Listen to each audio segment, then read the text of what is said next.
오늘은 성령 강림 주일입니다. 성령 강림 주일은 예수님께서 부활하신 이후에 50일이 되는 날, 그래서 오순절이라고 말합니다. 한자의 순이라고 하는 말은 열흘을 얘기합니다. 그래서 오순절은 50일이 되는 날이죠.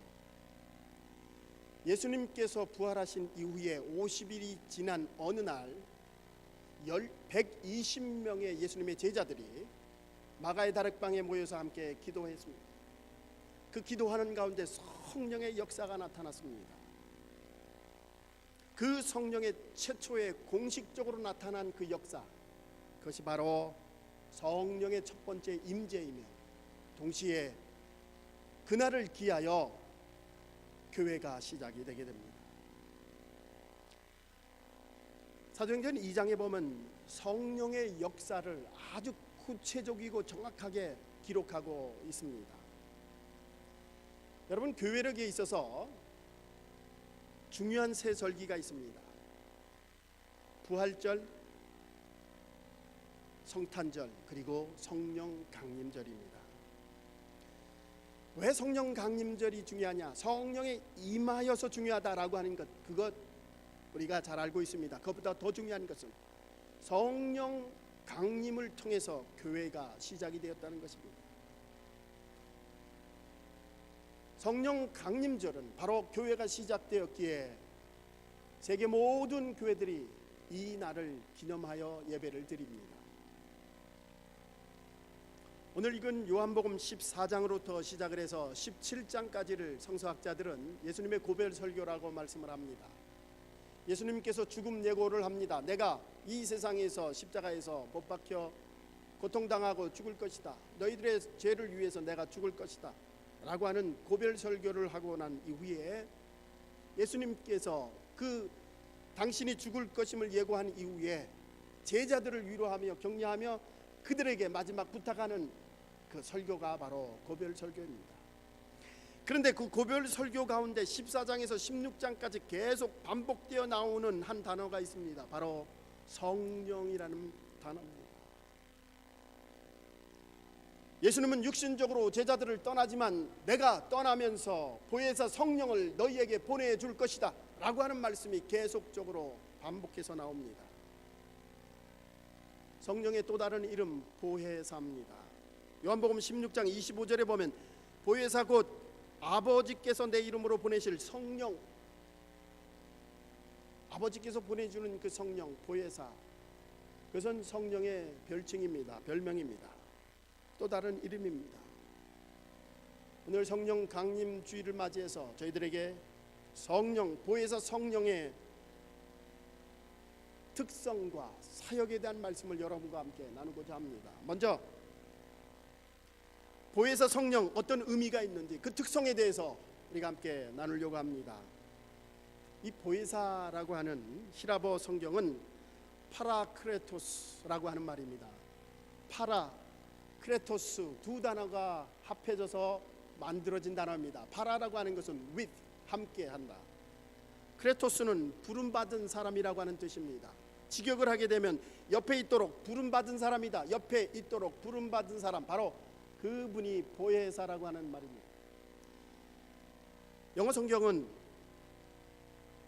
돕는 자다, help, comforter, 위로하는 자다, counselor, 상담자다, 그렇게 번역을 했습니다. 오늘 보혜사 성령의 특성, 두 가지 중요한 특성을 여러분과 함께 나누고자 합니다. 첫 번째 특성이 바로 돕는 자다, helper. 성령을 쉽게 표현하면 이렇습니다. 어린아이가 걸음마를 할 때에 그 옆에서 넘어지지 않도록 엄마가 돌보는 것, 그 엄마와 같은 역할을 합니다. 바로 돌보는 보혜사 성령입니다. 오늘 16절 말씀에 보면은 보혜사 성령이 영원토록 너희와 함께 하겠다라고 하는 말씀을 하고 있습니다. 왜 함께 하느냐? 도와주기 위해서 함께 한다는 거예요. 우리를 평생 함께 도와주기 위한 분, 바로 성령이십니다. 사도 바울은 로마서 8장 26절에서 성령은 우리의 연약함을 아시고 우리를 도우시는 분이시다. 우리 함께 같이 읽겠습니다. 로마서 8장 26절입니다. 이와 같이 성령도 우리 연약함을 도우시나니 우리가 마땅히 빌바를 알지 못하나 오직 성령이 말할 수 없는 탄식으로 우리를 위하여 친히 간구하시느니라. 성령님은 우리의 연약함을 아십니다. 쓰러지고 넘어질 때마다 탄식하며 우리를 위해서 기도하고 일으켜 세워주십니다. 도와주시는 분입니다. 때때로 실망하고 좌절하도 하나님은 성령님은 우리의 손을 붙잡아 주시고 오뚜기처럼 다시 일어나도록 역동적인 힘을 주시는 분, 도와주시는 분, 바로 보혜사 성령님이십니다. 에스겔서 37장에 보면은 마른 뼈들이 군대가 되는 기사가 나옵니다. 마른 뼈들이 어떻게 군대가 되었느냐? 바로 성령의 역사로, 성령의 능력으로 마른 뼈들이 군대가 됩니다. 여러분, 마른 뼈와 같이 무능하고 약한 우리들을 성령께서는 도우셔서 우리를 세우시고 군대가 되도록 새 힘을 주시는 분, 바로 그분이 성령님이십니다. 스가랴 4장 6절에 보면은 예루살렘 성전을 재건하고자 예루살렘에 온 수룹바벨을 향하여 여호와 하나님이 말씀합니다. 여호와께서 수룹바벨에게 하신 말씀이 이러하니라. 만군의 여호와께서 말씀하시되 이는 힘으로 되지 아니하며 능으로 되지 아니하며 오직 나의 신으로 되느니라. 바벨론이 패망하고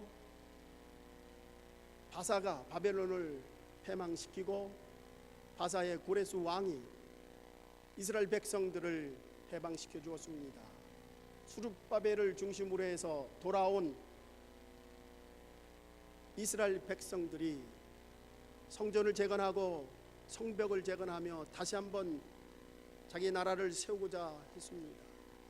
너무나 어렵고 힘든 일입니다. 어쩌면 불가능한 일인지도 모릅니다. 하나님께서는 수룹바벨에게 힘으로 되지 아니하며 능으로 되지 아니하며 오직 나의 신 성령으로 될 수 있음을 말씀하고 있습니다. 불가능한 것을 가능하게 하시는 하나님, 성령 하나님, 내 힘으로가 아니라 성령의 힘으로 가능하게 한다는 것입니다. 성령은 우리의 능력 이상의 힘을 주십니다. 우리의 능력 이상의 힘을 발휘할 수 있도록 하십니다. 바로 내가 아니라 성령께서 하시기 때문에 그렇습니다. 부족하지만 성령께 맡길 때 성령이 우리를 도와주십니다. 성령을 의지하며 살아갈 때 성령은 우리의 영원한 헬퍼, 도움자가 되어 주신다 말씀하셨습니다. 두 번째, 성령은 성령의 특성, 위로자이십니다. 컴포터. 요한복음 14장부터 고별 설교가 나옵니다. 예수님께서 고난당하시고 죽으실 것임을 예고하자 제자들은 겁이 났습니다.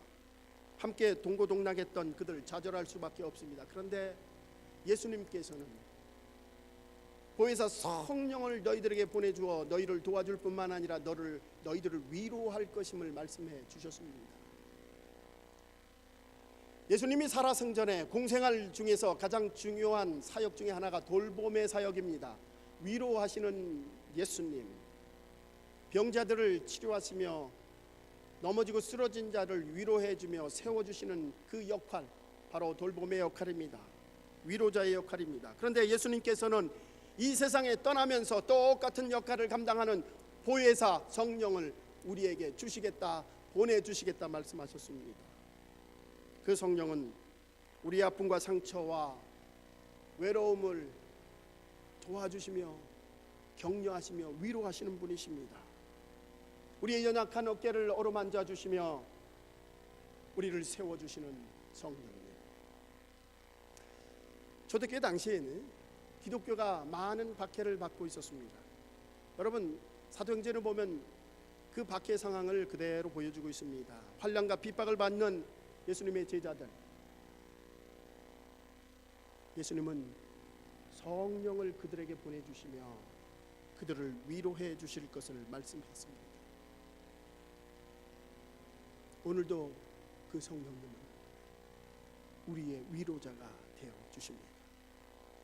우리의 번민과 고통, 넘어지고 쓰러지는 가운데 우리를 일으켜 세우시는 위로자 예수 그리스도, 사도 바울 피온처럼 마땅히 빌바를 알지 못하는 우리들, 그러나 오직 성령이 말할 수 없는 탄식으로 우리를 위해 친히 간구하시는 분, 바로 우리의 딱한 사정을 아시고 쓰러져서 도저히 일어날 수 없는 힘이 없는 우리들을 일으켜 세우시며 철저하게 위로하시는 성령님.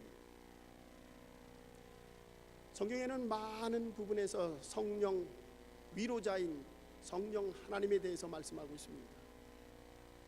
선지자 엘리야가 상심하고 좌절하고 번아웃되어서 로뎀나무 밑에서 죽기를 간구합니다. 그럴 때 성령 하나님은 그를 위로하여 주시고 그를 일으켜 세우시고 새로운 미션 사명을 주셨습니다. 애굽에서 이스라엘 백성을 탈출하여 내신 하나님, 광야에 아무것도 없는 광야에서 하나님은 그들에게 먹이고 입혀 주셨습니다. 바로 진정한 위로자가 되어 주셨습니다. 이사야의 연자는 이사야서 33장 2절에서 이렇게 기도합니다. 주는 아침마다 우리의 팔이 되시며 환난 때 우리의 구원이 되소서. 성령님은 우리의 아침마다 매일 매 순간마다 우리의 새해 힘이 되어 주시고 진정한 위로자가 되어 주신다 약속하셨습니다. 그 위로자, 헬퍼, 돕는 자, 성령과 함께 하시는 여러분 되시기 바랍니다. 자, 이제 두 번째로 보혜사 성령의 사역에 대해서 말씀하고자 합니다. 오늘 성경 말씀에 보면 큰 두 가지 사역에 대해서 말씀하고 있습니다. 첫 번째가 내가 너와 함께 하겠다라고 하는 동행의 사역입니다. 내가 함께 하겠다, 동행의 사역. 오늘 16절 말씀에서 예수님께서는 성령을 보내주셔서 우리와 함께 할 것을 말씀합니다. 우리 같이 읽겠습니다. 내가 아버지께 구하겠으니 그가 또 다른 보혜사를 너희에게 주사 영원토록 너와 함께 있게 하시리라. 보혜사 성령을 우리에게 보내주셔서 우리와 함께 하시겠다 말씀하십니다. 17절에 보면 그는 너희와 함께 거하심이며 또 너희 속에 계시겠음이니라. 보혜사 성령을 보내 우리와 함께 하겠다고 하는 것, 무엇보다도 가장 중요한, 아니 우리에게 주시는 하나님의 축복입니다. 한시도 잊지 않고 눈동자와 같이 우리와 함께 하시겠다. 하나님이 주신 성령이 함께 하시겠다 하신 축복의 말씀입니다. 신명기 32장 10절은 이스라엘 백성들이 그 광야 속에서 하나님이 함께 하셨음을 회상하는 말씀입니다. 여호와께서 황무지와 광야에서 하나님의 자녀들을 호위하시며 보호하시며 눈동자와 같이 지키셨도다. 성령 하나님은 주님의 자녀들을 과거에도 지켜주시고 지금 현재에도 함께 하시며 앞으로도 보호하시고 인도해 주시리라 약속하셨습니다. 다윗 왕은 많은 시련과 역경을 경험했던 사람입니다. 자신을 죽이려고 추적하는 사울의 위협 속에서도 그는 그 모든 것을 이겨내었습니다. 그리고 시편 17절 8절에서 이렇게 고백합니다. 우리 함께 같이 읽겠습니다. 나를 눈동자와 같이 지키시고 주의 날개 그늘 아래 감추시고. 다윗은 그 모든 역경 가운데서도 하나님은 눈동자와 같이 나를 지키시고 주의 날개로 나를 감싸주셨다 고백합니다. 시편 여러 곳에서 하나님은 암탉이 병아리를 품어주듯이 그렇게 하나님이 우리를 보호하시고 지켜주실 것임을 말씀해 주셨습니다. 마태복음의 마지막 장 마지막 절 28장 20절 말씀입니다. 볼지어다 내가 세상 끝날까지 내가 너와 함께하겠다. 내가 너와 함께하겠다. 약속의 말씀입니다. 오늘 본문 말씀 14장 18절 말씀에서도 내가 너희를 고아와 같이 버려두지 아니하겠다. 보혜사 성령님은 우리와 함께 하시겠다 말씀합니다. 보혜사의 가장 중요한 특징 중에 하나입니다. 사역 중에 하나, 바로 우리와 함께 하시는 성령. 오늘 읽은 본문 말씀 마지막 14장 20절 말씀입니다. 내가 아버지 안에, 너희가 내 안에, 내가 너희 안에 있는 것을 너희가 알리라. 보혜사 성령께서는 우리 안에 늘 함께 계심을 우리에게 확신시켜 주셨습니다. 이보다 더 큰 은혜가, 이보다 더 큰 축복이 어디 있겠습니까? 주님이 우리와 함께 하신다는 사실, 여러분이 이 축복을 누리며 만끽하며 사실은 여러분 되시기 바랍니다. 이제 두 번째로 성령께서 하시는 큰 사역, 깨닫게 하시는 사역입니다. 진리를 알게 하는 사역입니다. 오늘 보면 17절에 보면은 보혜사 성령을 진리의 영으로 소개하고 있습니다. 성령은 우리와 동행하실 뿐만 아니라, 우리와 함께 하실 뿐만 아니라, 그의 사역은 진리의 영으로 우리를 깨닫게 하시고 가르쳐 주시는 분이십니다. 자, 무엇을 깨닫게 하고 가르쳐 주시느냐? 사도 요한은 두 가지를 우리에게 말씀하고 있습니다. 첫 번째가 말씀을 깨닫게 하십니다. 요한복음 14장 26절 말씀입니다. 우리 함께 같이 읽겠습니다.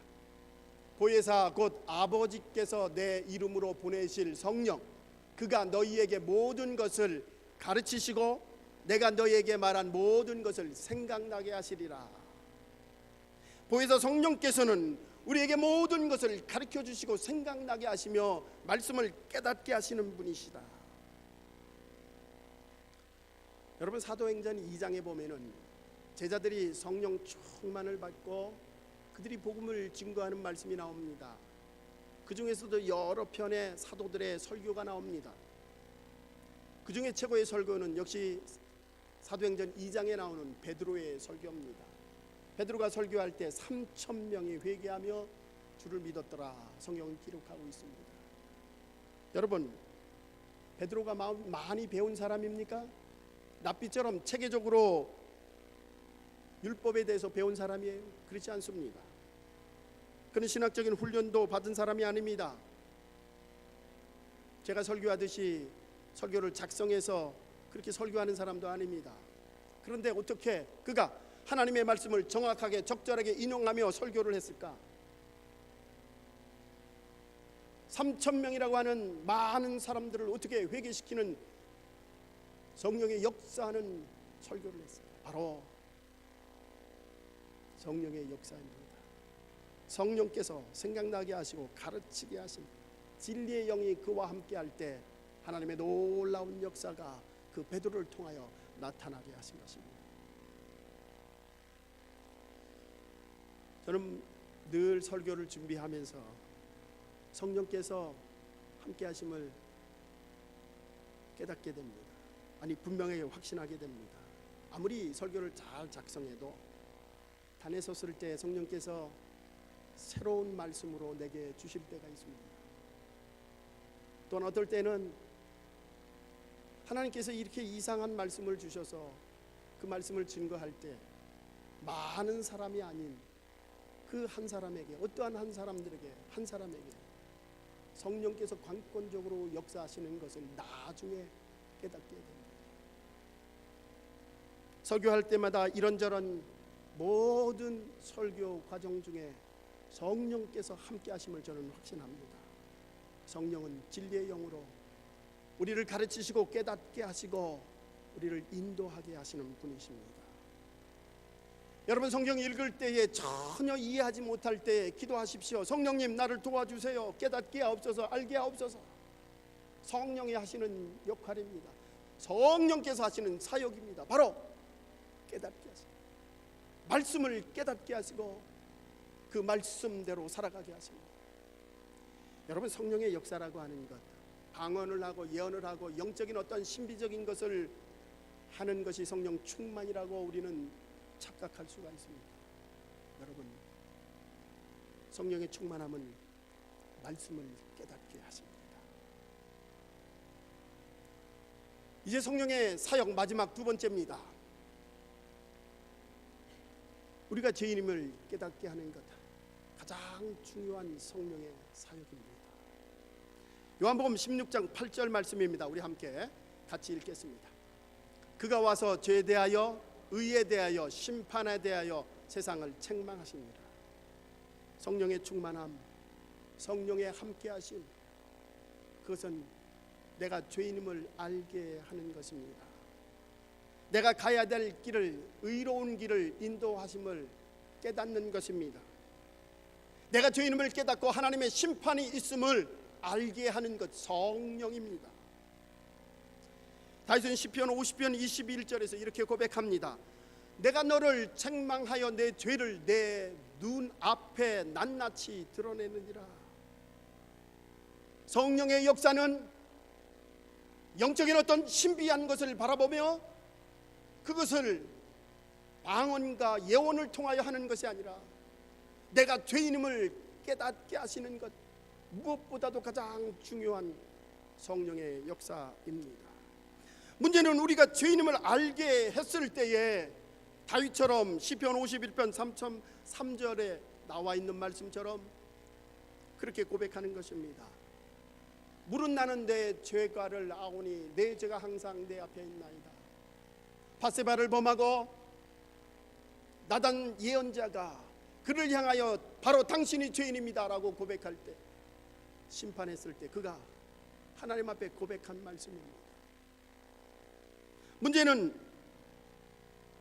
우리가 죄인임을 알게 하는 것, 성령께서 하신 것을 우리는 분명히 깨달으며 또한 그 죄에 대해서 낱낱이 고하며 회개할 수 있어야 한다. 죄를 깨닫고 회개하는 것, 이것보다 더 큰 은혜는 없습니다. 내가 죄인임을 알고 깨닫고 회개하는 것. 여러분, 만약에 우리가 죄를 지었을 때 하나님이 곧바로 심판하셨다면 이 자리에 앉아 있을 수 있는 사람 아무도 없어요. 그런데 하나님은 우리가 범죄했을 때 회개할 수 있는 기회를 주십니다. 성령을 통하여 내가 죄인임을 깨닫게 하십니다. 여러분, 성령 충만한 사람이 어떤 사람입니까? 성령의 은사가 많은 사람입니까? 성령에 충만한 사람은 내가 죄인임을 깨닫는 사람입니다. 아무리 성령이 충만한다 할지라도 자신이 죄인이 아니다 생각한다면 그의 마음속에는 성령이 계시지 않습니다. 진짜 교만한 사람, 바로 자기가 의롭다 생각하는 사람입니다. 성령은 우리가 죄인임을 깨닫게 하시는 영이십니다. 그래서 겸손하게 주님 말씀에 순종하며 살아가게 하십니다. 성령의 역사, 보혜사 성령, 그분은 우리 자신을 바라보며 죄인이며 하나님에게 가까이 주님과 동행하도록 우리에게 역사하시는 영이십니다. 오늘은 성령 강림 주일입니다. 예수님이 부활하신 후 50일 이후에 마가의 다락방에서 120명의 제자들이 함께 기도할 때 성령이 임했습니다. 그리고 그 이후에 교회가 세워졌습니다. 이를 기념하기 위해 모든 교회, 세상에 온 교회들이 성령 강림주일을 기념하며 예배를 드립니다. 성령 그 하나님, 보혜사 성령 그 하나님은 우리와 함께 하십니다. 우리 마음속에 임재하여 계십니다. 그래서 사도 바울은 고린도전서 3장 16절에서 너희가 하나님의 성전인 것과 너희 안에 성령이 거하시는지 알지 못하느냐. 우리 안에 성령이 함께 하심을 여러분은 믿을 뿐만 아니라 느끼며 그분과 함께 동행하는 삶을 살아야 될 줄 믿습니다. 깨닫는 것, 그거를 넘어서 주님과 함께 살아가는 것. 사랑하는 성도 여러분, 여러분 안에 성령이 계심을 믿습니까? 그렇게 많지 않네요. 여러분 안에 성령이 계심을 믿습니까? 여러분 성령이 계시다고 믿는다면 힘들고 어렵고 넘어지고 쓰러지는 가운데서도 성령께서는 여러분의 헬프, 돕는 자가 되시고 여러분의 진정한 위로자가 되어 주십니다. 여러분 안에 성령이 계시다는 것을 확신한다면 그 성령께서는 말씀을 읽을 때, 말씀을 들을 때 깨닫는 귀를, 마음을 허락해 주시고 여러분이 내가 죄인임을 깨닫게 하시는 영이십니다. 그러므로 내 자신이 의인이요 최고라고 착각하며 살아가는 교만한 죄인이 아니라, 정말 죄인이 아니라 나를 불쌍히 여기소서 하나님 앞에 겸손한 하나님의 자녀의 삶을 살아가는 겸손한 자로 인도하여 주실 줄 믿습니다. 여러분, 성령은 우리 안에 내재하여 계십니다. 성령의 말씀을 귀 기울이시기 바랍니다. 성령께서 우리의 매 순간 돌보시고 위로하시고 깨닫게 하시고 죄인임을 깨달으며 회개하는 영으로 우리와 함께 하심으로 주님의 놀라운 축복의 삶을 살기를 주의 이름으로 간절히 축원합니다. 기도하십시다.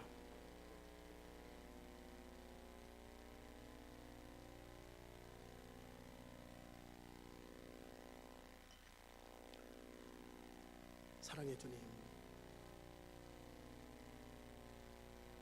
이 시간 주님의 말씀을 듣는 많은 성도들이 계시지만 그 안에 내재하시는 성령님의 임재와 성령님의 말씀하심과 깨닫게 하심과 죄인임을 알게 하는 성령님이 우리와 함께 하시며 그분을 느끼며 살아가는 주님의 자녀들이 되게 하옵소서. 주님, 보혜사 성령이 우리와 함께 하시며 매 순간마다 우리를 돌보시고 위로하시는 성령님을 느끼며 동행하는 저희들이 되게 하옵소서. 그래서 하나님이 주신 은혜가, 하나님이 주시는 축복이 우리에게 풍성함을 늘 깨달으며 감사의 삶을 살게 하옵소서. 주님, 우리 교회 안에 성령이 함께 하심을 믿습니다. 성령의 음성을 듣는 교회가 되게 하시고 주님의 인도하심을 받는 교회가 되게 하옵소서. 주여, 성령의 충만함이 함께 하옵소서. 예수님의 이름으로 간절히 기도드립니다. 아멘.